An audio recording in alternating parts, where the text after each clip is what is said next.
Je m'appelle Frédérine Pradier, je suis étudiante en master de l'histoire de l'art et je suis stagiaire pour une durée de 6 mois au CNCS où je réalise l'inventaire intégral de la photothèque de Rudolf Nureyev. Cette photothèque elle se compose de 3000 tirages négatifs et diapositives qui ont fait l'objet d'un don en 2008 par la fondation Rudolf Nureyev, en même temps que des pièces majeures de la collection du danseur, ses costumes de scène, pièces de mobilier et une partie de sa collection d'œuvres d'art. Cette photothèque, elle est composée de photographies qui couvrent de bout en bout la vie et la carrière du danseur, qu'il s'agisse de son enfance et ses débuts en Russie, de ses ballets dansés et chorégraphiés à l'international, jusqu'à sa vie intime, sociale et culturelle.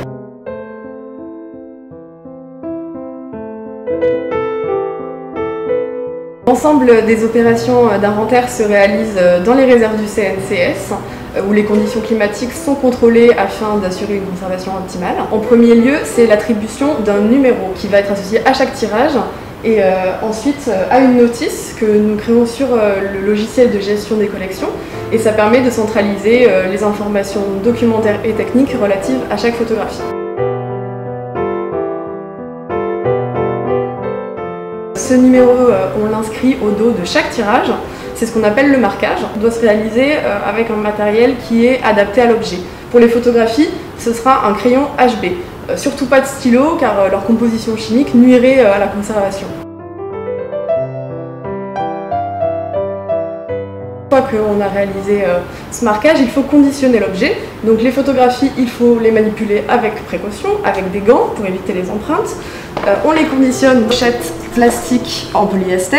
Ces pochettes seront stockées dans des classeurs qui seront rangés à plat pour limiter au maximum les déformations.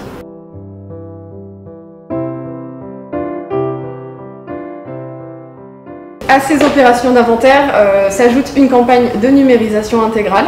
Et toutes les copies numériques réalisées des tirages seront associées aux notices sur notre base de données, ce qui permettra une exploration du fond à la fois par les équipes du musée, mais aussi par les chercheurs.